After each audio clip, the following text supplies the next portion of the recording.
السلام علیکم ورحمۃ اللہ وبرکاتہ۔ الحمد للہ ان الحمد للہ نحمده ونستعینه ونستغفره ونعوذ باللہ من شرور انفسنا ومن سیئات اعمالنا من يهده الله فلا مضل له ومن يضلل الله فلا هادي له واشهد ان لا اله الا الله واشهد ان محمدا عبده ورسوله اما بعد فان خير الحديث كتاب الله وخير الهدي هدي محمد صلى الله عليه وعلى آله وسلم وشر الأمور محدثاتها وكل محدثة بدعة وكل بدعة ضلالة وكل ضلالة في النار۔ رب اشرح لي صدري ويسر لي أمري واحلل عقدة من لساني يفقهوا قولي۔ رب زدنی علما آمین یا رب العالمین۔ تمام تر تعریف، حمد، ثنا، کبریائی، بڑائی، بزرگی اور مجد اس خالق کائنات کے لیے لائق اور زیبا ہے جو ہم سب کا خالق، مالک، مربی اور منتظم ہے۔ ہر قسم کی تعریف کے لائق صرف اور صرف اسی کی ذات بابرکت ہے جس نے ہمیں پیدا کیا، ہماری ضرورت کی چیزوں کو پیدا کیا اور ہماری خوشیوں کا انتظام کیا، ہماری ضرورتوں کا انتظام کیا، ہماری تدبیر کیا۔ ہر قسم کی تعریف کے لائق صرف اور صرف اسی کی ذات ہے، ہر قسم کے شکر کے لائق بھی۔ اور درود و سلام ہو انبیاء اکرام پر جنہیں انس اور جن کی رشد ہدایت کے لیے مبعوث فرمایا گیا، خصوصاً نبی مکرم رحمت للعالمین امام الانبیاء محمد صلی اللہ علیہ وسلم پر۔ اس مختصر سے درود و سلام کے بعد معزز سامعین اکرام، جیسا کہ ہم جانتے ہیں کہ ہماری کلاس میں سورہ یوسف کی کلاس چل رہی ہے۔ ہم سورہ یوسف پر غور و فکر کر رہے ہیں، اس کا فہم حاصل کر رہے ہیں اللہ کے کلام سے، نبی مکرم صلی اللہ علیہ وسلم کے فرمان اور صحابہ کے منہج سے۔ اللہ رب العزت سے دعا ہے کہ اس کے اندر جو نصیحتیں اور وصیتیں کی گئی ہیں ہمیں اسے سمجھنے کی اور اس پر ایمان لانے اور عمل کرنے کی توفیق اور رفیق عطا فرمائے، اور معاشرے کو ایک صالح معاشرہ، ایک صاف ستھرا معاشرہ ہمارے ذریعے سے اللہ رب العزت بنا دے، آمین یا رب العالمین۔ سورہ یوسف کا آغاز، اس واقعے کا آغاز یوسف علیہ السلام کے خواب سے ہوتا ہے، اور یوسف علیہ السلام اپنا خواب اپنے والد سے بتاتے ہیں، یعنی یعقوب علیہ السلام سے بتاتے ہیں۔ یعقوب علیہ السلام آپ کا خواب سن کر کے سمجھ جاتے ہیں کہ یہ بچہ معمولی نہیں، یہ آگے چل کر کے نبوت کی ایک کڑی ہے، یہ آگے چل کر کے اللہ رب العزت اسے خواب کی تعبیر اور بات کی حقیقت تک پہنچنے کی صلاحیت، وحی کو جاننے کی صلاحیت عطا فرمانے والا ہے۔ اور آپ اپنے دوسرے بچوں کے تعلق سے بھی جانتے تھے کہ وہ ایسا نہ ہو کہ حسد کا شکار ہو جائیں، شیطان انہیں حسد کے اندر ملوث کر دے اس کی کامیابی کو دیکھ کر کے۔ انہوں نے اپنے بیٹے کو کہا کہ یہ خواب نہیں بتانا، یہ تدبیر تھی، لیکن تقدیر میں اللہ نے جو لکھا ہے وہ ہو کر کے رہے گا، ہمیں تدبیر بھی اختیار کرنا ہے۔ آخرکار یعقوب علیہ السلام کی یہ بے پناہ محبت اپنے بیٹے یوسف سے، یہ بات ان کے بھائیوں کو برداشت نہیں ہوئی، اور انہوں نے یہ چاہا کہ یہ عزت اور یہ محبت ہمیں ملنا چاہیے، یہ اس بچے کو کیوں مل رہی ہے؟ اس کے لیے انہوں نے تدبیر کی، اس کے لیے انہوں نے مکر کیا کہ اس کو ہم اپنے راستے سے ہٹا دیتے ہیں تو ہمارے والد جو اس کا مقام ہے وہ مقام ہمیں دے دیں گے، یعنی ہم عزت والے اور محبت کے حقدار ہو جائیں گے۔ تو اپنی عزت اور محبت پانے کے لیے انہوں نے اس بچے سے حسد کیا، اور حسد کی آگ اس قدر بڑھی، اس قدر حسد بڑھ گئی کہ یہ لوگ انہیں قتل کرنے کی بھی سازش کرنے لگے۔ آخرکار اللہ نے کسی بھائی کے اندر یہ ذہن میں بات ڈالی اور اس نے مشورہ دیا کہ اسے کنویں کے اندر پھینک دو۔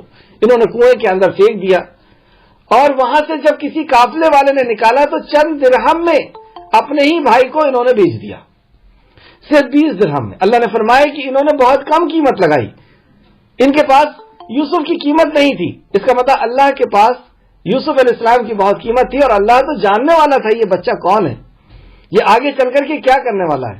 بہرحال اس قافلے نے یوسف علیہ السلام کو کنعان سے لے کر کے مصر چلے گئے۔ مصر کے عزیز مصر نے یوسف علیہ السلام کو خرید لیا، اور یوسف علیہ السلام کو وہ بھی پہچان گیا کہ یہ بچہ کوئی معمولی بچہ نہیں ہے، اور اپنی بیوی سے کہا کہ اسے ناز و نعم سے، یعنی خوب اچھی طریقے سے رکھو، عام نوکروں کی طرح، عام غلاموں کی طرح نہیں، ہو سکتا ہے کہ ہم اسے اپنا بچہ بنا لیں۔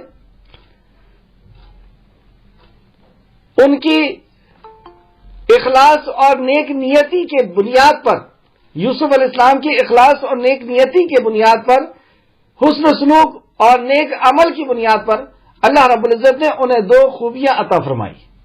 اللہ نے ان کو حکم اور علم عطا فرمایا۔ اس حکم اور علم کے ساتھ یوسف علیہ السلام پروان چڑھے اور اپنی جوانی کی عمر تک پہنچ گئے۔ کچھ علم تو وہ اپنے والد سے ہی بچپن میں سیکھ کر کے لے کر کے آئے تھے،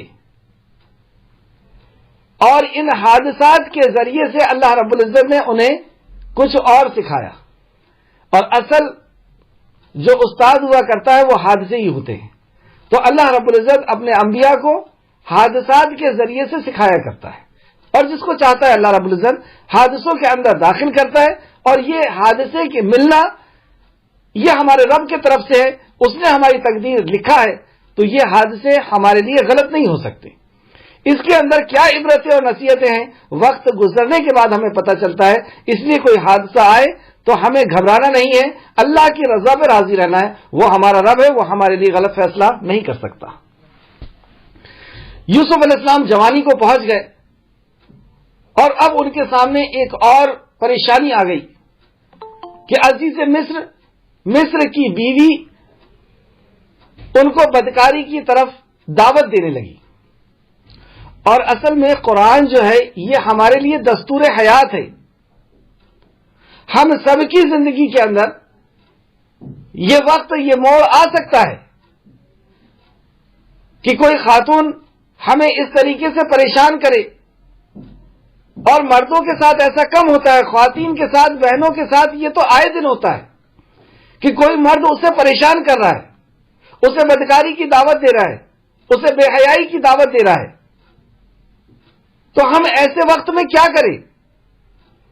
قرآن ہمارے لیے دستور حیات ہے، نبی مکرم کی زندگی، نبی مکرم کا سیرت ہمارے لیے آئیڈیل ہے، نمونہ ہے۔ ہمیں اللہ کے کلام میں اور نبی مکرم کے فرمان میں ہر مصیبت سے نکلنے کا حل ملے گا۔ ایسی خاتون اگر پیچھے لگ جائے، یا ایسا بد کردار مرد ہمارے پیچھے لگ جائے، تو ہم اس سے چھٹکارا کس طریقے سے پائیں گے؟ کیا تدبیر اختیار کرنا ہوگا؟ کیا طریقہ کار ہوگا اس سے نکلنے کا؟ کیسے بچ سکتے ہیں ہم اس مرد سے یا اس عورت سے جو بد کردار ہے؟ تو یوسف علیہ السلام نے پہلے تو بچنے کی کوشش کی، لیکن جب اس نے یہ دیکھا کہ یہ بچ رہا ہے، تو انہوں نے اپنے کمرے میں بلا کر کے دروازے لگا دیے، لیکن یوسف علیہ السلام نے پھر بھی ہمت نہیں ہاری، اور یوسف علیہ السلام کے سامنے ایک طرف پوری دنیا خوبصورتی کے ساتھ ہاتھ پھیلائے کھڑی ہوئی تھی، اور دوسرے طرف جیل بھی تھی، بے عزتی بھی تھی، اور اپنی جوانی کو ختم کر دینا یعنی کیریئر کے برباد ہو جانا بھی تھا۔ لیکن یوسف علیہ السلام حقیقت کار جانتے تھے کہ یہ چند دن کی زندگی ہے، اصل زندگی تو مرنے کے بعد کی ہے۔ میں اپنے رب کو ناراض نہیں کر سکتا، میں اپنے خالق کو ناراض نہیں کر سکتا۔ یوسف علیہ السلام وہاں سے بچ کر کے نکلے، اور آخر کار عزیز مصر نے پہچان لیا کہ کون خطا کار ہے۔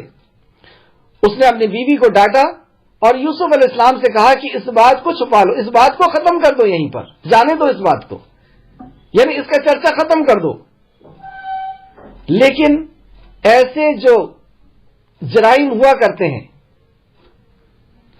خاص کر کے یہ بدکاری والے، ایسے شخصوں کو اللہ رب العزت باعزت نہیں رکھتا. یہ ہم اچھی طریقے سے سمجھ لیں. اگر ہماری نیت خراب ہے تو ہم عزت کے ساتھ معاشرے کے اندر نہیں رہ سکتے. ہماری عزت بیچ چوراہے میں آ کر کے پھوٹے گی. اپنے شوہر کے سامنے بے عزت ہوں گے، باپ کے سامنے، بھائی کے سامنے، معاشرے کے سامنے، رشتہ داروں کے سامنے، سب کے سامنے آ کر کے رہے گی یہ بات. یہ چیز چھپتی نہیں ہے. جو گناہ کرے گا وہ گناہ کو سامنے دیکھے گا. ہم یہ سوچیں کہ بدکاری بھی کر لیں اور عزت والے بھی رہیں، یہ دونوں چیز ایک ساتھ نہیں ہو سکتی. یوسف علیہ السلام پاک دامن تھے، آج ان کی پاک دامنی کا ذکر، اور جب وہ جیل سے نکلتے ہیں تب بھی ان کی پاک دامنی کا ذکر، اور ہر وقت ان کی پاک دامنی کا ذکر ہوتا رہا. لیکن یہ خاتون، اس کی نیت کے اندر گڑبڑی تھی، یہ اللہ کی نافرمان تھی، یہ بدکار تھی، تو یہ ہمیشہ ذلیل ہوتے رہی. اب دیکھتے ہیں کہ اس کے بعد کیا ہوا. اتنا سب کچھ ہو جانے کے بعد بھی کیا وہ خاموش بیٹھ گئی؟ کیا اس نے توبہ کر لیا؟ اپنے شوہر کی نظر سے گر گئی، اپنے خاندان کا ایک شخص وہاں پہ تھا اس کی نظر سے گر گئی. کیا اس کے بعد بھی اس کی ہوس ختم ہو گئی؟ ایسے لوگ رکتے نہیں ہیں. یہ ایک ایسی دلدل ہے کہ اس میں آدمی بڑھتا ہی چلا جاتا ہے. اللہ ہم سب کو محفوظ رکھے، اپنے فضل و کرم سے ہمیں محفوظ رکھے. اے اللہ، ہم اپنے نفس کے اعتبار سے بہت کمزور ہیں. اے اللہ تو خالق ہے ہمارا، اے اللہ تو مالک ہے ہمارا. اے اللہ ہمیں ان سارے شروں سے بچا لے. ہمارے اندر کوئی طاقت نہیں کہ ہم بچ پائیں. اے اللہ تو اپنے فضل سے ہمیں بچا لے. آمین. تو یہ خاتون اس کے بعد بھی نہیں رکی. مطلب آپ یوں سمجھ لیجئے کہ کوئی بد کردار مرد اگر آپ کی طرف غلط نظر رکھ رہا ہے، آپ کو اپنے ہوس کا شکار بنانا چاہتا ہے، تو آپ اسے ڈانٹ دیں گی بیچ چوراہے پر، آپ اسے منع کر دیں گی، وہ رک جائے گا؟ نہیں. اس کے بعد بھی وہ پیچھے لگا رہے گا. کیا کریں آپ، وہ پیچھے لگا ہوا ہے تو. اور وہ کس حد تک جا سکتا ہے وہ مرد. خاص کر میں بہنوں کے لیے کہوں گا، کیونکہ وہ مردوں سے پریشان رہتی ہیں. بیچ میں سوال بھی اس طریقے سے آ رہے تھے کہ لڑکے ہم کو اس طریقے سے پریشان کر رہے ہیں، بلیک میل کر رہے ہیں، کیا جواب دیں؟ اللہ رب العزت نے ہر چیز کا جواب دیا بہنوں. تو دیکھتے ہیں آیت نمبر 30 سے کہ یہ خاتون آگے چل کر کے اور کیا کیا کرنے والی ہیں. اعوذ باللہ من الشیطان الرجیم.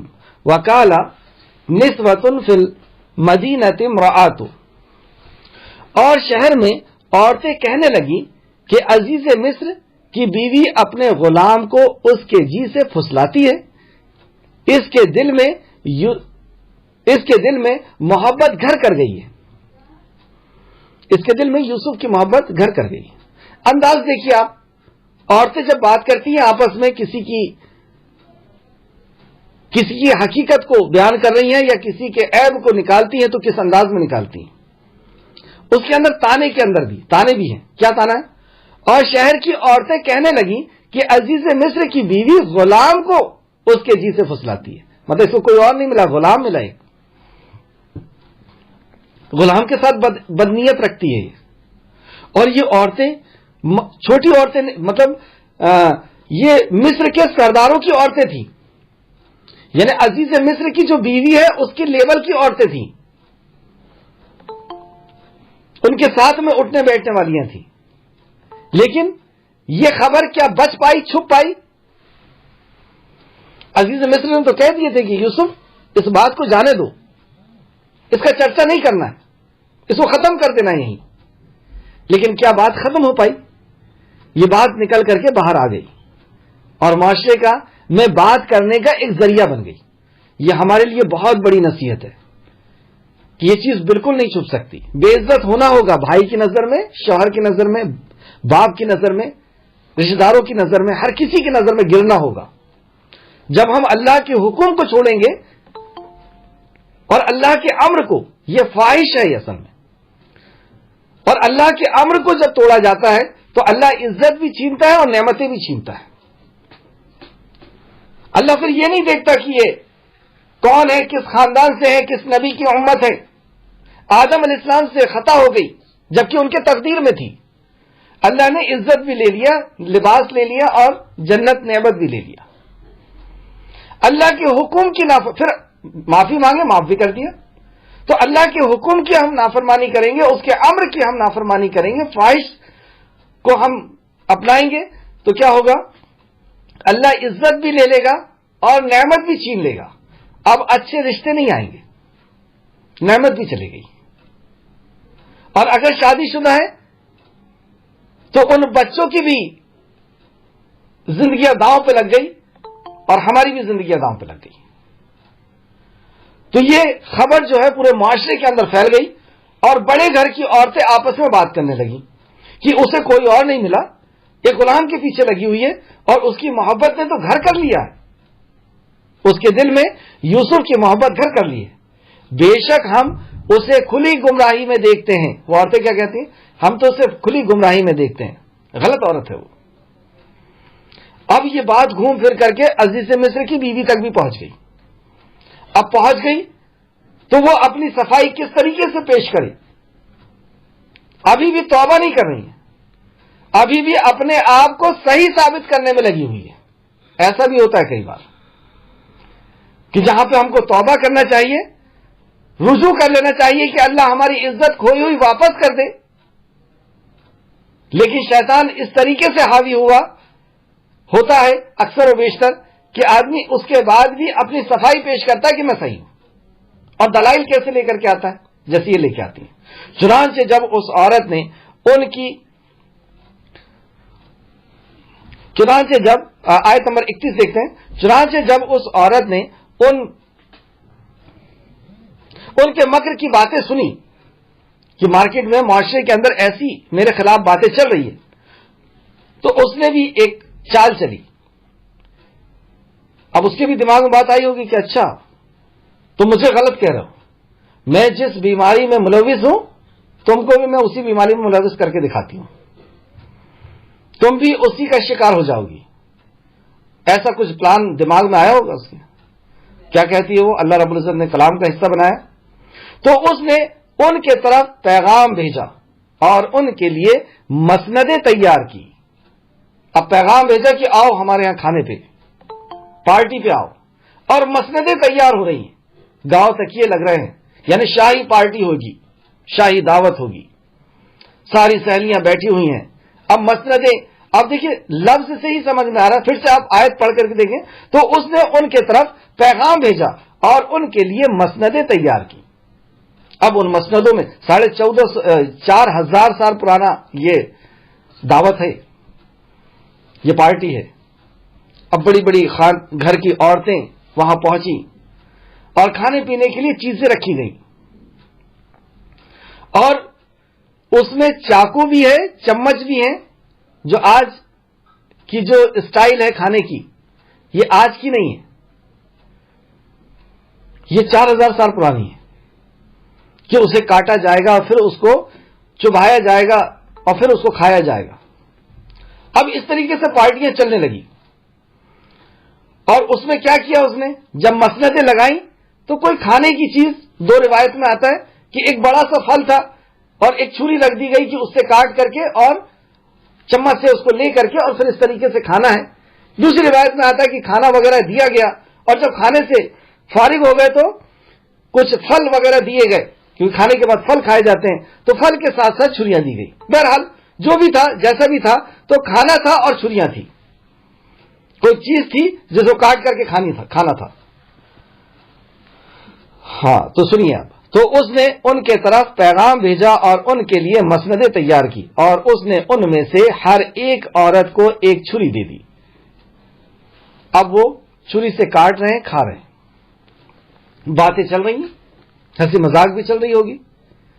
اور اسی بیچ یوسف علیہ السلام کو حکم دیتی ہیں. بتائیے کس طریقے سے گھرے ہوئے تھے یوسف علیہ السلام. غلامی ہے نا آخر، کیا کر سکتے تھے، لیکن اس کے بعد بھی جمے ہوئے ہیں، اس کے بعد بھی مجال نہیں ہے کہ ان کے کردار کے اوپر کوئی انگلی اٹھا دے. اس حالت میں جب یہ پوری عورتیں بیٹھی ہوئی ہیں، کیسی بے حیائی آپ دیکھیں. آج بھی اس طرح کی بے حیائی دکھتی ہے. تو یوسف علیہ السلام سے کہا کہ یہاں سے نکل جاؤ. مطلب یہ عورتیں کھا رہی ہیں اور اچانک ان کے سامنے سے نکلو اپنے حسن و جمال کا اظہار دکھاتے ہوئے. پھر جب انہوں نے اسے دیکھا, اب یوسف علیہ السلام کو تو حکم ماننا پڑے گا. یوسف علیہ السلام وہاں سے نکلے اور جب انہوں نے انہیں دیکھا تو انہوں نے اسے دیکھتے سے بے ساختہ ان کی زبان سے جو باتیں نکلی, یوسف علیہ السلام کے حسن و جمال کو دیکھ کر کے وہ کیا کہتی ہیں. پھر جب انہوں نے اسے دیکھا تو انہوں نے اس کی شان کو بڑا خیال کیا اور اپنے ہاتھ کاٹ ڈالے اور بولی, اللہ کی پناہ, یہ بشر نہیں ہے, یہ تو نہایت معزز فرشتہ ہے. آپ اس کنڈیشن کو دیکھیے کہ کوئی چیز رکھی ہوئی ہے, اس کو کاٹ کر کے کھا رہی ہیں. اچانک یوسف علیہ السلام سامنے سے نکل رہے, ان کی طرف نظر پڑی اور بے ساختہ وہ چلا اٹھی کہ اللہ اکبر, یہ حاشا للہ, کہ اللہ اکبر, یہ کوئی بشر نہیں ہے, یہ تو کوئی نورانی فرشتہ ہے. کیوں کہا ایسا؟ بھئی بہت خوبصورت کوئی لڑکا دکھے تو یہ کہنا چاہیے کہ ہاں کیا خوبصورت ہی ہے, کیا لڑکا ہے. یہ فرشتہ کیوں آیا بیچ میں؟ اصل میں اللہ رب العزت نے خواتین کے اندر یہ خوبی رکھی ہے کہ وہ مرد کو ایک جھلک میں دیکھ کر کے اس کی گہرائی کا اندازہ لگا لیتی ہیں, اس کے کردار کا اندازہ لگا لیتی ہیں کہ حضرت کتنے گہرے پانی میں. ایک جھلک آپ کی جائے گی سامنے اور وہ آپ کو پورا تول لیں گی. یہ چکر میں ہم نہ رہیں کہ ہم غلط نظر بھی رکھیں گے اور ہم ان کے سامنے صحیح بھی رہیں گے. بہنیں سمجھ رہی ہوں گی, ایک ہی بار میں یہ دیکھتی ہیں اور پتہ لگا لیتی ہیں یہ فرشتہ صفت ہے یا یہ بدماش قسم کا روڈ پہ کھڑے ہونے والا آدمی ہے. ایک ہی جھلک میں وہ دیکھتی ہیں اور کہتی ہیں اللہ اکبر, یہ انسان نہیں, یہ فرشتہ ہے, یہ ہمارے بس کی بات نہیں ہے اس کو کچھ کرنا. آگے چلیں, آیت نمبر 32. جب یہ حادثہ ہوا تو عزیز مصر کیا کہتی ہیں؟ اس نے کہا یہ تو ہے وہی شخص جس کے بارے میں تم مجھے ملامت کرتی ہو, جس کے بارے میں مجھے لے کر کے تم باتیں بنا رہی ہو, یہی ہے وہ شخص. کیا غلطی ہے میری؟ جیسے ابلیس نے کہا تھا نا, میری کیا غلطی ہے, تو نے مجھے گمراہ کر دیا اللہ. یہ شیطانی باتیں جو وہ کہہ رہی ہے کہ میری کیا غلطی, یہ تو دیکھو نا اس کی خوبصورتی, تم خود بے حال ہو گئی, انگلیاں نہیں تم نے ہاتھ کاٹ لیے, میری کیا غلطی, اس کے اندر حسن جمال ہی ایسا ہے. یہ شیطان کی باتیں کہ میری غلطی نہیں ہے اللہ, تو نے مجھے گمراہ کر دیا, غلطی خود ہے اس عورت کی.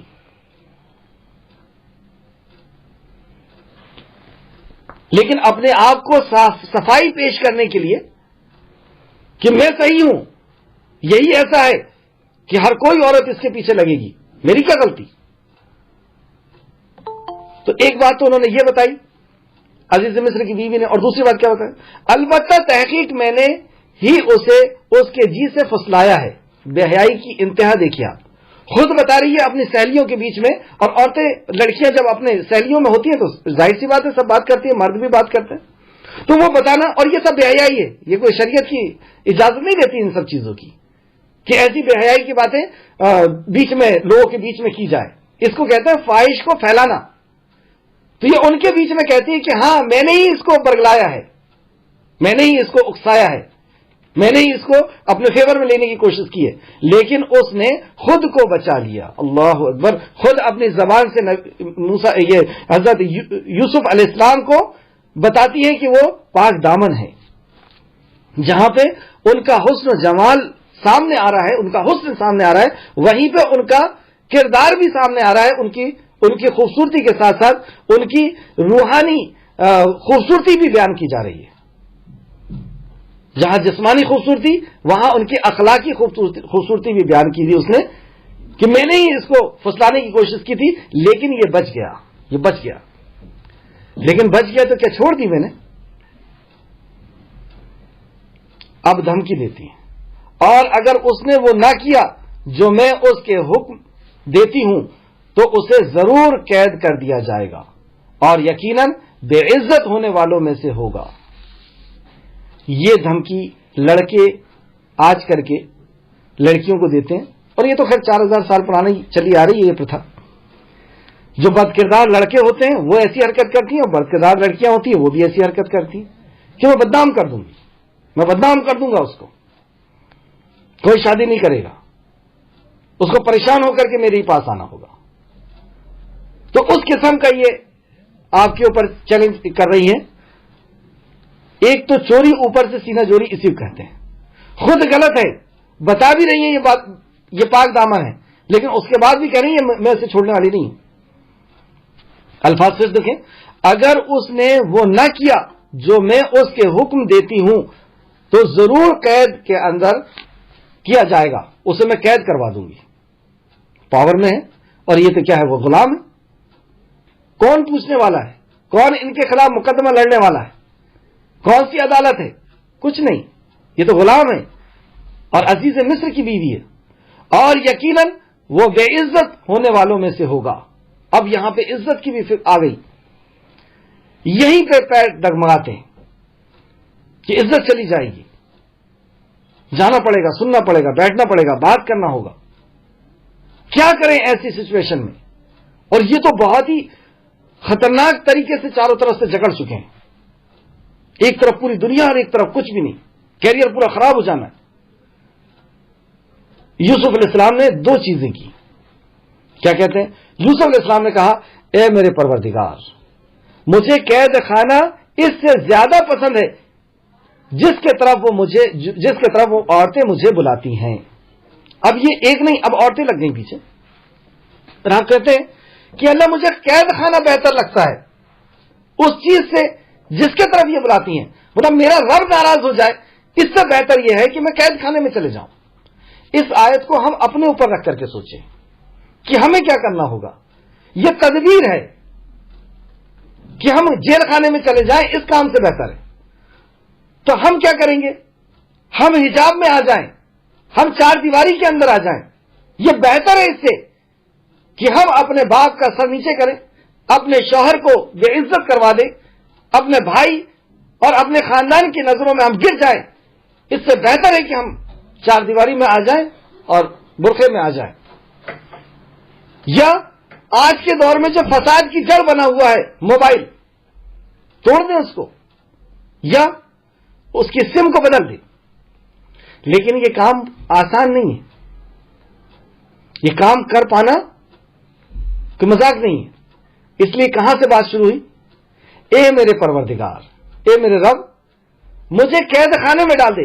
مطلب یہ کام کرنے کے لیے اللہ کی مدد چاہیے، اور ہمارے اندر اخلاص ہے، اور ہمارے اندر اگر غلطی نہیں ہے تو انشاءاللہ تعالی اللہ رب العزت ضرور مدد کرے گا، آپ کی سم توڑنے میں مدد کرے گا، موبائل کو توڑنے میں، آپ کو حجاب کے اندر آ جانے میں، آپ کو چار دیواری کے اندر آ جانے میں اللہ ضرور مدد کرے گا، ورنہ یہ کام کوئی آسان نہیں۔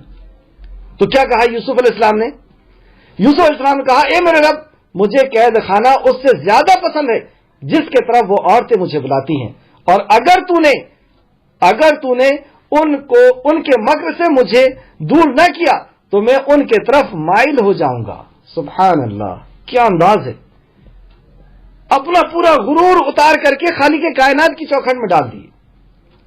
کچھ نہیں ہے میرے آقا میرے پاس، میرے اندر وہ صلاحیت، میرے اندر وہ طاقت، میرے اندر وہ تقویٰ، کچھ نہیں۔ اگر تو نے نہ بچایا تو میں اپنی نفس کا غلام ہو جاؤں گا۔ ایک منٹ کے لیے بھی اگر تو نے، ایک لمحے کے لیے بھی مجھے میرے نفس کے حوالے کر دیا، میں تباہ ہو جاؤں گا۔ اے اللہ تو مجھے بچا لے۔ پہلے تدبیر اور بعد میں دعا، نوٹ کر لیں اس کو۔ پہلے تدبیر اختیار کی، ہم کیا کرتے ہیں؟ ہم صرف دعا کرتے ہیں کہ اللہ بچا لے اس سے، نہیں، تدبیر بھی اختیار کرنا ہوگا، اس سے بچنے کی جو ذرائع ہیں اس کو استعمال کرنا ہوگا۔ یوسف علیہ السلام نے ان ذرائع کو استعمال کیا۔ وہ بھول گئے اس وقت کہ میری کیریئر جو ہے وہ جیل کے اندر چلا جائے گا، چلا جائے، جو ہو جائے ہو جائے، میرا رب مجھ سے ناراض نہیں ہونا چاہیے۔ اور جب رب ناراض ہوتا ہے تو وہ دنیا سے آپ کی عزت کو اٹھا لیتا ہے، پھر دنیا سے بھی آپ بے عزت ہو جائیں گے۔ جب اللہ کی نظر سے اتریں گے تو دنیا کی ہر کسی کی نظر سے اللہ اتار دے گا۔ اللہ ہم سب کو محفوظ رکھے۔ تو کیا کیا یہاں پہ؟ دو کام، ایک تدبیر اختیار کی، اور اس تدبیر میں بھی اپنے آپ کو ہلکا سمجھا کہ اللہ اگر تو نے نہیں بچایا تو یہ تدبیر بھی اختیار کرنے کی طاقت مجھ میں نہیں۔ پھر سے دیکھیں آپ دعا، کتنی جامع دعا یوسف علیہ السلام نے کی۔ یوسف علیہ السلام کہا، اے میرے پروردگار، مجھے قید خانہ اس سے زیادہ پسند ہے جس کے طرف یہ عورتیں مجھے بلاتی ہیں، اور اگر تو نے ان کا مکر مجھ سے دور نہ کیا تو میں ان کے طرف مائل ہو جاؤں گا، میں ان کی طرف چلا جاؤں گا۔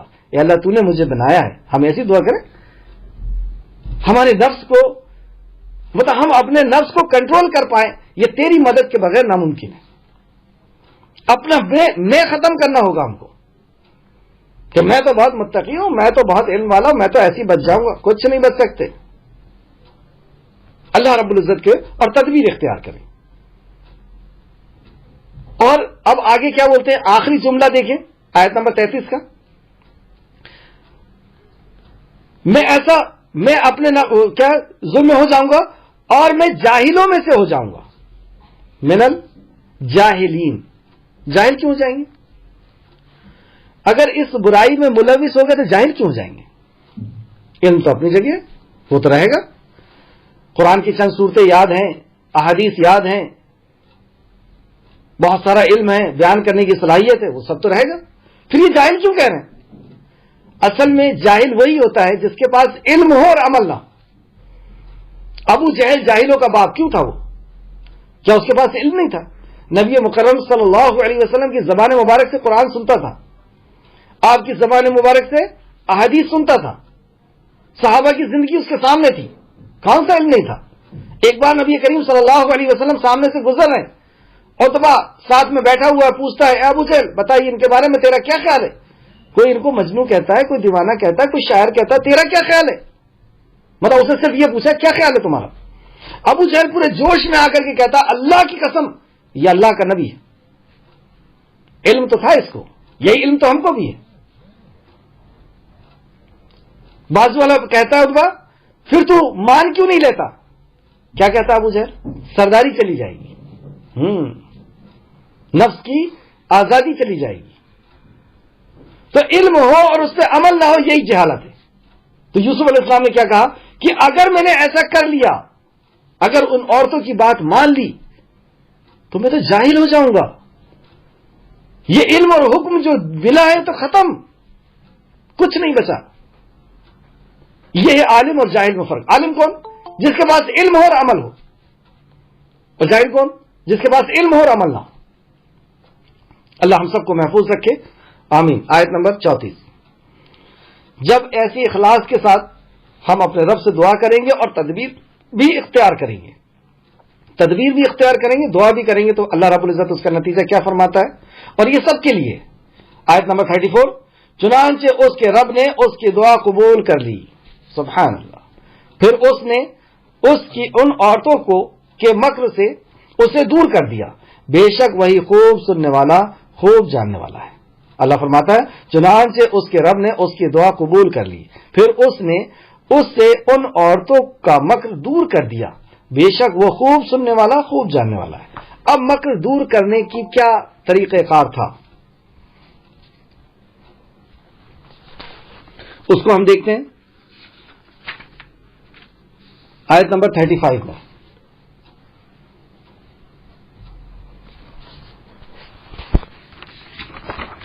تھوڑی سی 35۔ پھر نشانیاں دیکھ لینے کے بعد ان لوگوں کو یہی سوجا، مطلب جو عزیز مصر تھے، جو وہاں کے سردار قسم کے لوگ تھے، جو پنچ تھے، یہ کہہ لیجئے آپ سمجھنے کے اعتبار سے، پھر نشانیاں دیکھ لینے کے بعد ان لوگوں کو یہی سوجا کہ وہ اس یوسف کو کچھ عرصے تک بہرحال قید ہی رکھیں، کیونکہ اب پوری عورتیں پریشان کر رہی ہیں۔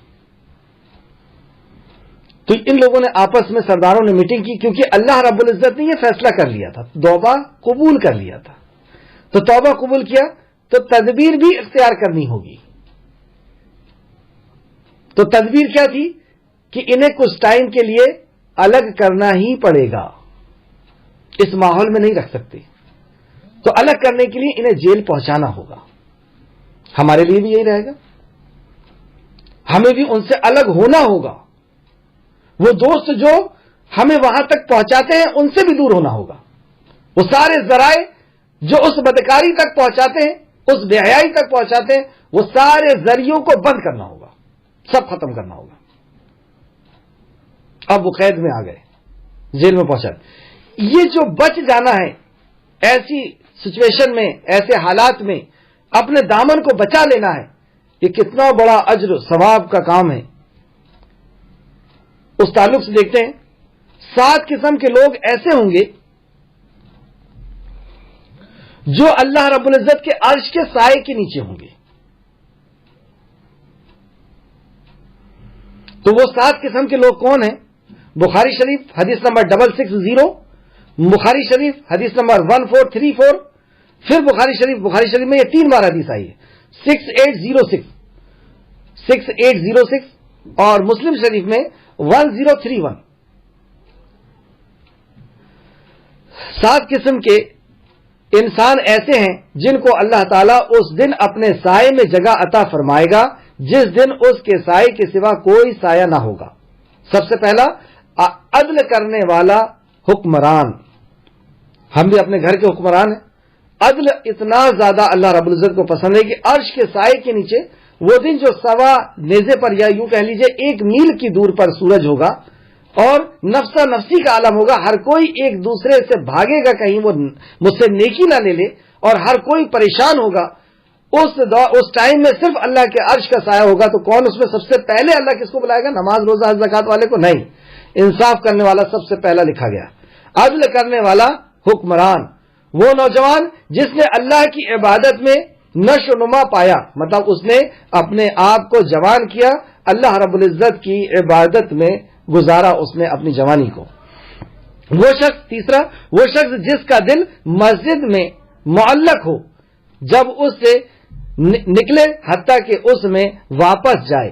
مطلب مسجد سے جب نکلے تو مسجد میں اس کا دل اٹکا ہوا ہے یہاں تک کہ وہ مسجد میں واپس چلے جائے. یعنی ایک نماز کے بعد دوسری نماز کا انتظار کرنے والا شخص, بہن ہو یا بھائی ہو. آیت نمبر 4 چوتھا شخص, وہ 2 شخص جو اللہ ہی کے لیے آپس میں محبت کرتے ہیں اور جب اللہ ہی کے لیے وہ جدا ہوتے ہیں, مطلب وہ آپس میں کسی رشتے کی وجہ سے, دولت کی وجہ سے, شہرت کی وجہ سے ایک دوسرے سے تعلقات نہیں رکھتے, اللہ کی رضا کے لیے رکھتے. 5واں, وہ شخص جو اس طرح خفیہ طور پر صدقہ کرے کہ اس کے دائیں ہاتھ سے دیا ہو تو بائیں ہاتھ کو علم نہ ہو, ایسا وہ خرچ کرے. مطلب خفیہ طور پر اللہ رب العزت کے راستے میں خرچ کرے بغیر ریاکاری کے.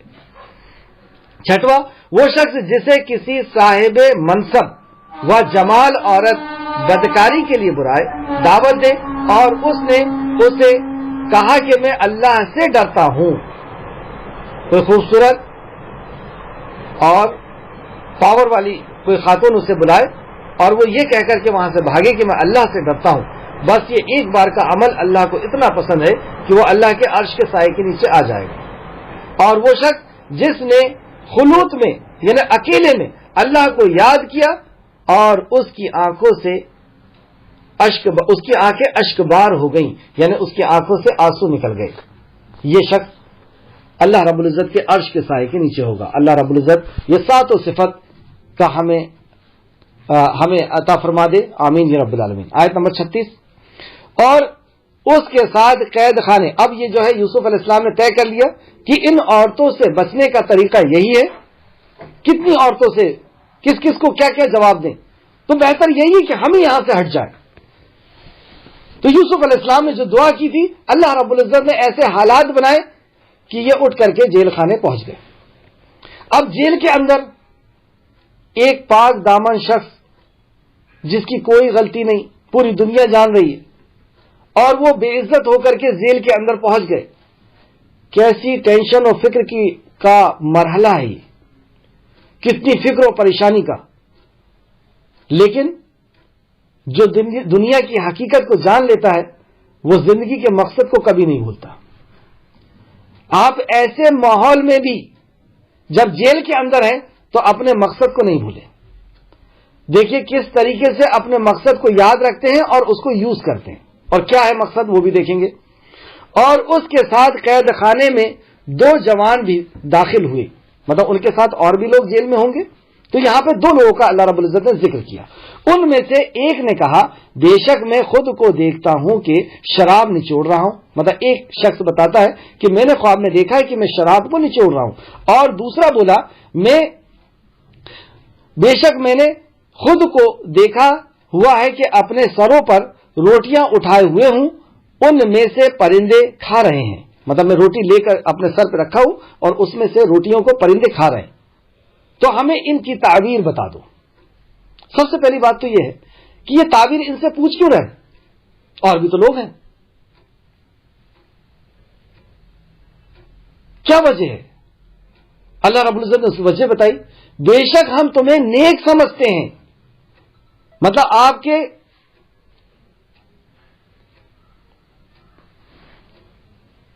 آپ کی صفت کو، آپ کے اخلاق کو، آپ کے کردار کو پورا جیل سمجھ رہا تھا، پورا جیل جان رہا تھا کہ آپ کیسی شخصیت کے مالک ہیں۔ تو یہاں سے ہم کو پتہ چلا کہ دائی کا اوصاف کیا ہوتے ہیں۔ دائی کے اندر دائی کے اوصاف ہونا ضروری ہے، جبھی وہ دعوت کا کام کر سکتا ہے۔ اگر وہ کوالٹی نہیں ہے، وہ صفت نہیں ہے، تو کوئی آپ سے متاثر نہیں ہوگا اور آپ کے پاس آئے گا بھی نہیں۔ نصیحت اور وصیت کو سمجھنے کے لیے آپ کے پاس نہیں آئے گا، تو مراد آپ سے کسی نصیحت اور وصیت کو سمجھنے کے لیے، آپ سے کسی مسئلے اور مسائل کو سمجھنے کے لیے اگر آپ کے اندر وہ داعیانہ اوصاف نہیں ہے تو کوئی آنے والا نہیں۔ یہ خواب جیسی چیز کو پوچھنے کے لیے آتے ہیں یوسف علیہ السلام کے پاس، اور اپنا خواب بھی بتاتے ہیں اور کہتے ہیں کہ ہم آپ کو نیکوکار سمجھتے ہیں، آپ ہمیں اس کی خواب کی تعبیر بتا دیجئے۔ کیا ان کو پتا تھا کہ آپ خواب کی تعبیر بتاتے ہیں؟ نہیں پتا، لیکن کیوں پوچھ رہے ہیں؟ کیونکہ آپ کے اوصاف ویسے ہیں۔ اگر ہمارے اوصاف ایسے ہوں گے تو لوگ ہمارے پاس بھی آئیں گے دین کو سیکھنے کے لیے، سمجھنے کے لیے۔ اللہ ہم سب کے اندر داعیانہ اوصاف پیدا کر دے۔ تو کیوں آئے تھے؟ کیونکہ وہ انہیں نیک سمجھتے تھے، وہ نیک تھے۔ اب یوسف علیہ السلام کو موقع مل گیا کہ یہ مجبور ہیں اپنے خواب کی تعبیر کو جاننے کے لیے، تو کیوں نہ اس مجبوری کا فائدہ اٹھایا جائے۔ لیکن سبحان اللہ، کس کے لیے فائدہ اٹھایا؟ انہی کی دنیا اور آخرت بنانے کے لیے، اپنے لیے نہیں اٹھایا فائدہ۔ ہم لوگ مجبوری کا فائدہ اپنی ذات کے لیے اٹھاتے ہیں، اور دائی کسی کی مجبوری کا فائدہ اس کی ذات کے لیے اٹھاتا ہے، اس کی دنیا اور آخرت بنانے کے لیے اٹھاتا ہے کہ یہ مجبور ہے، اسے مجھ سے یہ سوال سمجھنا ہے، یہ کوشچن کو ہے، یہ فلاں پریشانی کا حل مجھ سے ہی ہو پائے گا، یہ مجبور ہے، یہ جو وقت ملا ہے میں اس میں دعوت دے دوں۔ یہ میرے پاس کسی مشین کو بنوانے کے لیے آیا ہے اور مشین میں ہی بنا سکتا ہوں، یہ مجبور ہے۔ تو یہ مجبوری کا فائدہ ہم اپنے لیے نہیں اٹھائیں گے کہ پیسے زیادہ لے لیں اس سے، اس کے وقت کو میں دعوت دیں گے اسے۔ اللہ اکبر۔ اور میں جب اس آیت کو پڑھا تو میں حیران رہ گیا، بہت پہلے کی بات ہے، کہ ایسی سچویشن میں کہ آپ کے اوپر اتنا بڑا الزام ہے، آپ جیل کے اندر ہیں، یہ کیسے سوچ گیا کہ میں اس کو اس وقت میں دعوت دے دوں؟ اسی بیچ ہمارے ایک ساتھی جیل سے آئے ہوئے تھے، ان کی اہلیہ محترمہ نے ان کو اندر کروا دی تھی۔ میں نے ان سے پوچھا کہ یار جیل کے اندر کیا کنڈیشن رہتی ہے انسان کی، وہ کس ذہنی طور پہ وہ کس حالات سے گزرتا ہے؟ تو پتہ ہے انہوں نے کیا بتایا؟ میں پورے ٹائم روتا رہا، جب وقت ملتا میں سجدے میں چلا جاتا، جب وقت ملتا میں ہاتھ باندھ کر کے اللہ کے سامنے کھڑا ہو جاتا، میں اپنے آپ میں شرماتا کہ کوئی مجھ سے ملنے نہ آ جائے، کسی کو پتہ چلے گا تو کیا سوچے گا، مطلب مجھے کوئی ہوش ہی نہیں تھا کہ میں کس سے کیا بات کروں۔ تو میں نے ان سے پوچھا کہ کیا تمہیں وہاں پر دوسرے لوگ نہیں نظر آتے تھے کہ وہ خالی بیٹھے ہوئے، تم ان کو دعوت دو؟ تو کہا کہ ایسی کیفیت ایسی میری ذہنی صلاحیت ہی نہیں بچی تھی کہ میں کسی کے آخرت کے بارے میں سوچوں. یہ ہے دائی یوسف علیہ السلام کے اس کردار میں کہ اگر تم جیل بھی چلے گئے ہو تو وہاں پر بھی تمہیں اپنی پیدائش کے مقصد کو نہیں بھولنا ہے. پیدائش کا مقصد کیا؟ کنتم خیر امت اخرجت للناس تأمرون بالمعروف وتنہون عن المنکر وتؤمنون باللہ. تم ایک بہترین امت ہو، تم نکالی گئی ہو. کیوں؟ تأمرون بالمعروف وتنہون عن المنکر، تم بھلائی کا حکم دو، برائی سے روکو. اور بھلائیوں میں سب سے بڑی بھلائی اللہ رب العزت کی معرفت، توحید، اور برائی میں سب سے بڑی برائی اللہ کے حق کو ماننا، شرک. تو اس ٹائم یہ ہماری پیدائش کا اجتماعی طور پر پیدائش کا مقصد ہے، اور انفرادی طور پر اسی توحید پر قائم رہنا. چلیے آگے دیکھتے ہیں کیا کہا یوسف علیہ السلام نے، اس موقع کو کس طریقے سے یوز کیا. یوسف نے کہا، آیت نمبر 37، یوسف علیہ السلام نے کہا جو کھانا تمہیں یہاں ملتا ہے اس کے آنے سے پہلے میں تمہیں ان کی تعبیر بتاؤں گا. اب کھانا ملنے کا جو وقت ہے اور ابھی کا یہ جو بیچ کا جو ٹائم بچ رہا ہے، مطلب میں ابھی تعبیر نہیں بتاؤں گا تم کو. کب بتاؤں گا؟ ہاں، ایک خاص ٹائم جب کھانا آتا ہے نا، اس ٹائم میں تم کو تعبیر بتاؤں گا، ابھی نہیں بتاتا. کیوں نہیں بتا رہے؟ اس کی وجہ دیکھیے. یہ ان چیزوں میں اب جو وجہ بیچ میں جو ٹائم بچا ہوا ہے اس کو کہاں یوز کرنا ہے، ان کی مجبوری کو کہاں پہ ان کے لیے فائدہ مند بنا رہے، انہی کے لیے، اپنے لیے نہیں. یہ ان چیزوں میں سے ہے جو میرے رب نے مجھے سکھائی ہے. رب کا تعارف شروع ہو گیا. یہ جو تم میرا کردار دیکھ رہے ہو اور میری جو صفات دیکھ رہے ہو اور میرے جو اخلاق دیکھ رہے ہو، یہ میرا اس میں کوئی کمال نہیں ہے. تم بھی ایسے بننا چاہتے ہو نا، تم میرے پاس آئے، اس میں میرا کوئی کمال نہیں ہے، میرے پروردگار کا کمال ہے. یہ ان چیزوں میں سے ہے جو میرے رب نے مجھے سکھائی ہے. بے شک میں نے ان لوگوں کا دین چھوڑ دیا ہے جو اللہ پر ایمان نہیں رکھتے. ان کا زندگی گزارنے کا طریقہ میں نے چھوڑ دیا. دین یعنی زندگی گزارنے کا طریقہ. تو سب سے پیاری نصیحت اور سب سے پہلی اللہ کی تعارف کے بعد کیا کرتے کہ میں نے ان کا راستہ چھوڑ دیا ہے، ان کی دوستی، ان کی رشتہ داری، یا ان کا زندگی گزارنے کا جو طریقہ ہے. دین کا مطلب زندگی گزارنے کا طریقہ.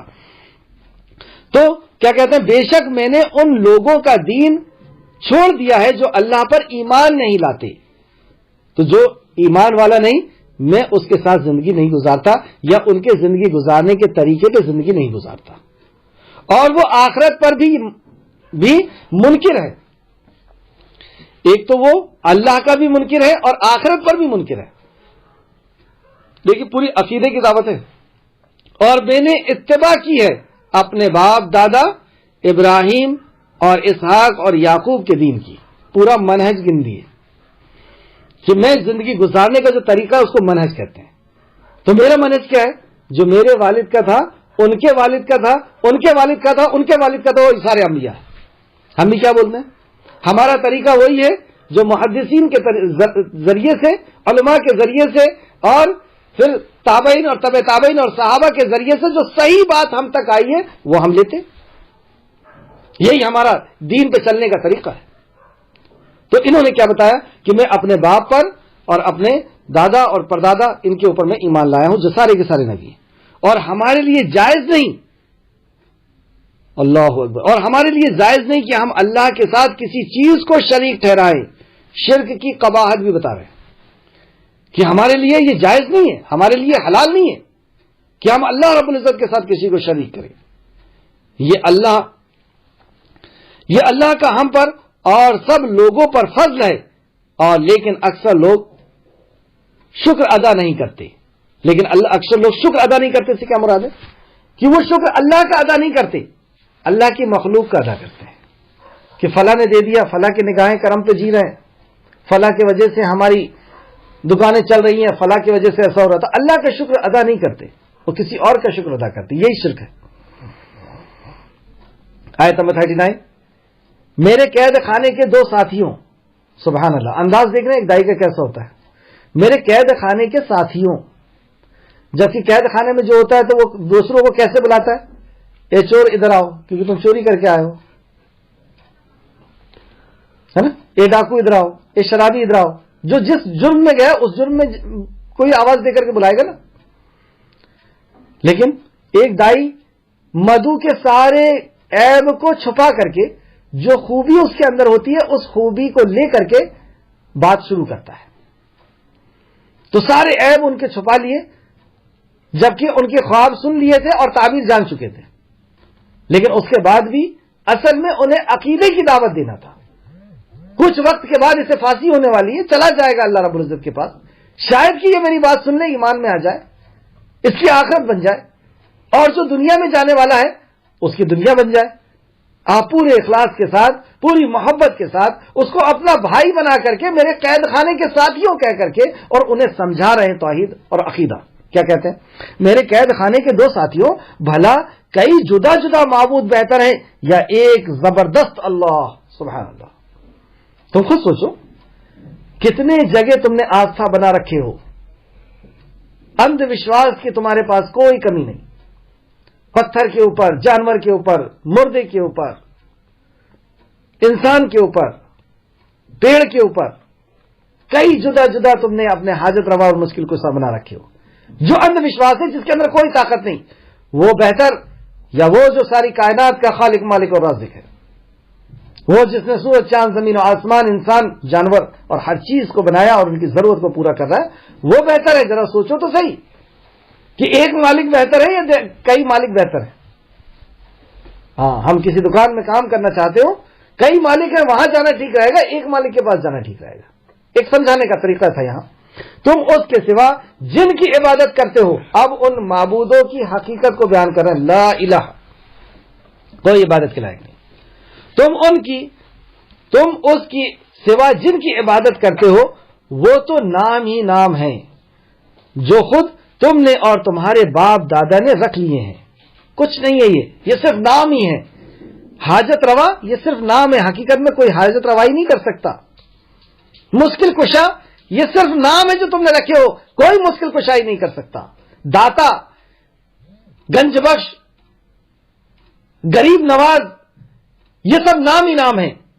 یہ کوئی غریب کو نواز نہیں سکتا. نوازنے والا کون؟ صرف اور صرف اللہ، صرف اور صرف خالق کائنات. تو کیا کہا؟ تم اس کے سوا جس کی عبادت کرتے ہو وہ تو نام ہی نام ہیں جو خود تم نے اور تمہارے باپ دادا نے رکھ لیے ہیں. اللہ نے ان کی کوئی دلیل نازل نہیں کی. لگ رہا ہے ایسا کہ 4000 سال پرانا بات چل رہی، آج ہماری زندگیوں کی بات چل رہی ہے. یہ ہے وہ زندہ کلام.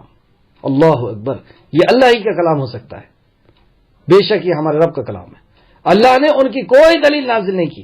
اللہ کے سوا کسی کا حکم نہیں. کتنا جامع لفظ ہے یہ، اللہ کے سوا کسی کا حکم نہیں.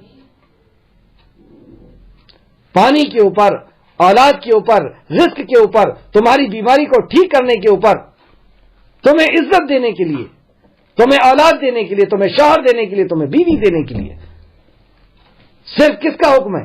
اللہ کے سوا کسی کا حکم ہے. یہ جو کچھ بھی تمہیں چاہیے اس پہ صرف تمہارے آقا کا حکم ہوگا. اللہ کے سوا کوئی کسی کا حکم نہیں.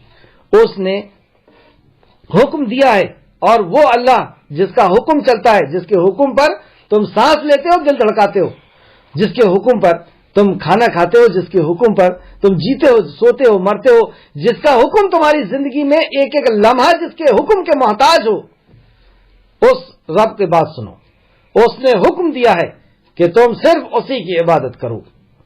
وہی سیدھا دین ہے، وہی زندگی گزارنے کا طریقہ ہے.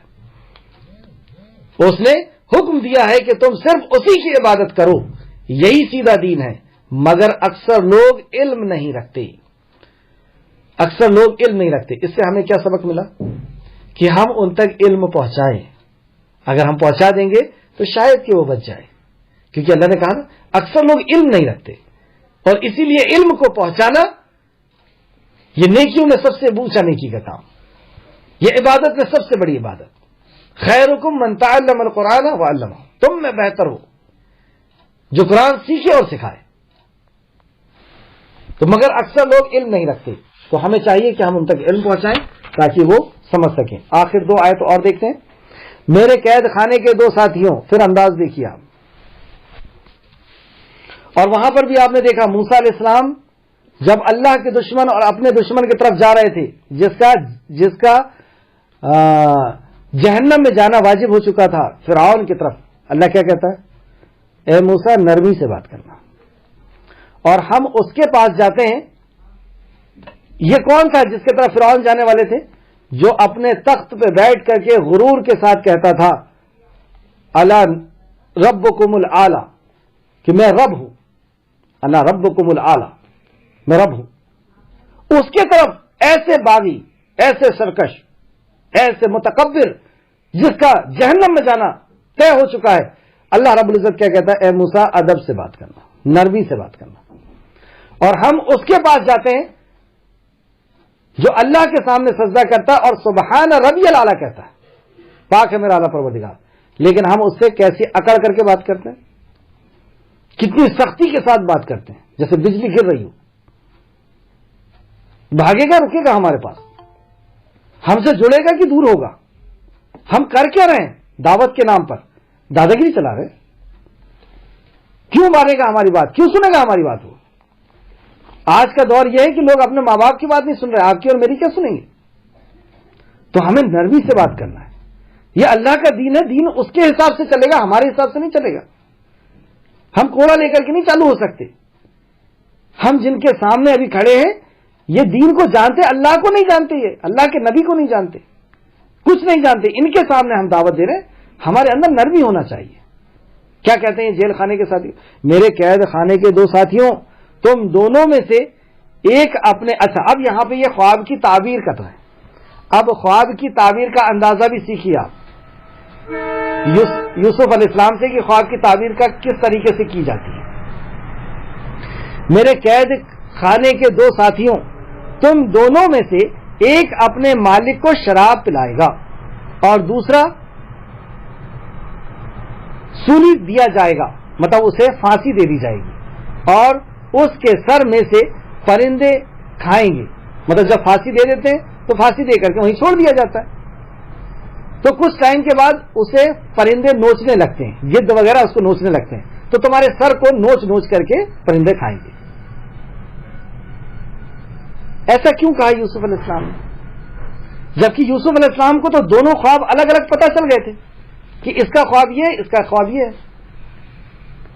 تو دونوں کو الگ الگ بتا دیتے کہ بیٹا تم کو پھانسی ہونے والی ہے اور تم بادشاہ کا جو ہے وہ شراب نچوڑ کر کے اس کو پلاؤ گے. یہ ہے ادب خواب بتانے کا، کہ وہ غمزدہ نہ ہو جائے، اپنے خواب کی حقیقت سن کر کے غمزدہ نہ ہو جائے. تو کیا کہا؟ تم دونوں میں سے ایک اپنے مالک کو شراب پلائے گا اور دوسرا سولی دیا جائے گا، اور ان میں سے جس کو سولی دیا جائے گا اس کے سر کو پرندے جو ہے وہ نوچ کر کے کھائیں گے. اس معاملے کا فیصلہ. اچھا، جب یہ خواب کی تعبیر یوسف علیہ السلام نے بتائی تو یہ لوگ کیا کہتے ہیں پتہ ہے؟ یہ کہتے ہیں ہم نے تو خواب دیکھا ہی نہیں تھا، ہم تو ایسی بات کر رہے تھے. تفسیر الطبری جلد نمبر 12 صفحہ نمبر 289 289. یہ کیا کہتا ہے؟ جب یوسف علیہ السلام نے اس کو تعبیر بتا دیا تو یہ کہتا ہے کہ یہ تو ہم جھوٹ کہہ رہے تھے، ہم نے کوئی خواب نہیں دیکھے. تو یوسف علیہ السلام نے فوراً کہا اس معاملے کا فیصلہ کیا جا چکا ہے جس کی بابت تم مجھ سے پوچھتے تھے. اس معاملے کا فیصلہ کیا جا چکا ہے جس کے بابت تم نے مجھے پوچھے تھے. مطلب جو خواب مجھے بتائے تھے اس کا فیصلہ تو ہو چکا. یہی فرمایا نا نبی کریم صلی اللہ علیہ وسلم نے کہ جب کوئی خواب بتاتا ہے تو وہ خواب پرندے کے پیر پہ ہوتا ہے، لیکن جب تعبیر کر دی جاتی ہے تو ویسے ہی ہو جاتا ہے. اور جھوٹا خواب بتانا یہ بہت بڑا گناہ ہے، کیونکہ خواب تو اللہ کی طرف سے ہے نا، اور اس میں جھوٹ بولے کہ میں نے محمد صلی اللہ علیہ وسلم کو دیکھ لیا، یا میں نے فلاں کر لیا، یا فلاں ہو گیا میرے ساتھ. اللہ ہم سب کو اس کبیرہ گناہ سے محفوظ رکھے. آیت نمبر 42. اور یوسف نے ان دونوں میں سے جن کے متعلق سمجھا تھا کہ وہ نجات پانے والا ہے. دیکھیے آئی نا وہی بات کہ وہ جانتے تھے کہ کون نجات پانے والا اور کس کو. تو جب وہ الگ ہوئے تو الگ سے یوسف علیہ السلام نے اس آدمی کو پکڑا جو رہا ہونے والا تھا اور جو بادشاہ کا ساقی بننے والا تھا, شراب نچوڑ کر کے دینے والا بننے والا تھا, اسے یوسف علیہ السلام کہتے ہیں. اور یوسف نے ان دونوں میں سے جن کے متعلق سمجھا تھا کہ وہ نجات پانے والا ہے یعنی آزاد ہونے والا ہے, تو اپنے مالک سے میرا ذکر کرنا. کیا کہا یوسف علیہ السلام نے؟ دیکھو تم وہاں جانے والے ہو اور بادشاہ کے قریب آ جاؤ گے تو میرا ذکر کرنا اس کے سامنے. کیا پتہ چلا کہ ہم اگر ایسے حادثے کا شکار ہو جائیں تو ہمیں بھی تدبیر اختیار کرنا ہے. اس جیل سے نکلنے کی, جس مصیبت میں ہم پھنس جائیں اس مصیبت سے نکلنے کے لیے تدبیر بھی کرنا ہے, کوشش کرنا ہے. صرف تقدیر تو ہے ہی, اللہ جو چاہے گا وہ ہوگا, لیکن اللہ نے ہمیں بھی عقل سلیم دیا ہے. ہمیں چاہیے کہ ہم کوشش کریں, جدوجہد کریں. تو یوسف علیہ السلام نے نکلنے کے لیے بھی تدبیر کر رہے اور اسے بتا رہے کہ دیکھو وہاں جاؤ گے تو میرے تعلق سے بادشاہ سے بات کرنا. پھر شیطان نے, پھر اللہ آگے فرماتا ہے, پھر شیطان نے اسے اپنے مالک سے یوسف کا ذکر کرنا بھلا دیا, کیونکہ شیطان تو ہمارا دشمن ہے. اس نے یوسف علیہ السلام کا ذکر کرنا بھلا دیا, اور یہ سب اصل میں اللہ رب العزت کی تقدیر کے مطابق ہو رہا ہے. ہمیں اللہ کی تقدیر پر یقین کرنا ہے, لیکن اپنے طرف سے کوشش بھی کرنا ہے, تدبیر بھی کرنا ہے. یعنی ڈاکٹر کے پاس جائیں گے بھی اور اس دوا پہ ہمیں یقین نہیں رکھنا ہے, اللہ کی ذات پہ رکھنا ہے کہ اللہ چاہے گا تو اس دوا سے شفا دے گا اور اللہ چاہے گا تو نہیں دے گا. جیسے صحابی کو کہا, صحابی نے پوچھا کہ یا رسول اللہ اس اونٹ کو باندھ کر کے اللہ پہ بھروسہ رکھوں یا چھوڑ کر کے؟ تو نبی کریم صلی اللہ علیہ وسلم نے فرمایا کہ پہلے اونٹ کو باندھ پھر اللہ پہ بھروسہ رکھ. تو ہمیں تدبیر بھی اختیار کرنا ہے اور اللہ رب العزت پہ بھروسہ بھی کرنا ہے. یہاں سے اس آیت سے یہ سمجھ میں آیا. تو پھر شیطان نے انہیں بھلا دیا. چنانچہ یوسف قید خانے میں کئی سال ٹھہرا رہا. کتنے سال یوسف علیہ السلام قید خانے میں ٹھہرے رہے, اس کے تعلق سے دیکھتے ہیں تفسیر ابن کثیر جلد نمبر 3 صفحہ نمبر 362.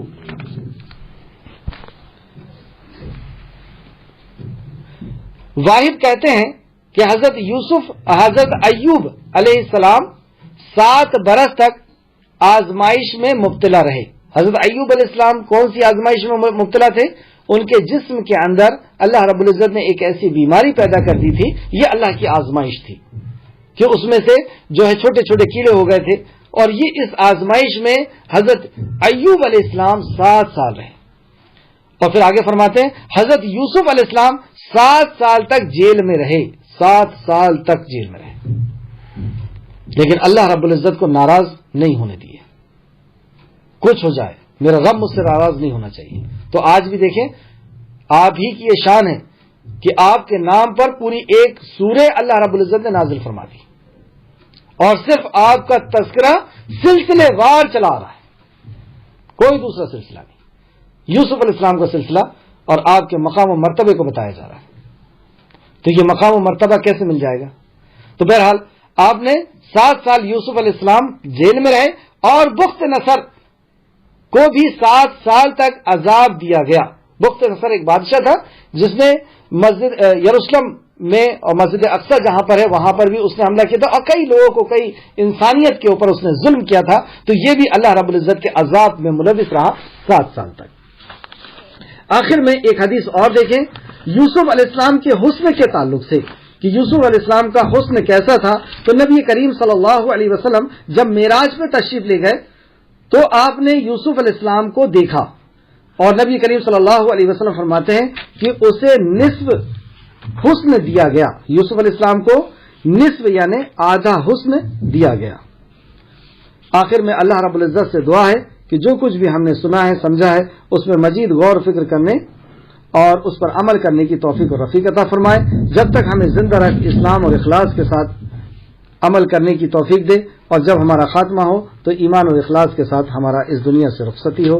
آمین یا رب العالمین. السلام علیکم ورحمۃ اللہ وبرکاتہ. یہ جو میں نے حدیث بتایا کہ معراج میں نبی کریم صلی اللہ علیہ وسلم نے حضرت عیسیٰ علیہ السلام سے بھی ملاقات ہوئی تھی، یوسف علیہ السلام سے بھی ہوئی تھی. تو یوسف علیہ السلام کے تعلق سے نبی مکرم نے کہا کہ یوسف کو آدھا حسن دیا گیا ہے. یہ مسلم شریف کی حدیث ہے، حدیث نمبر 162.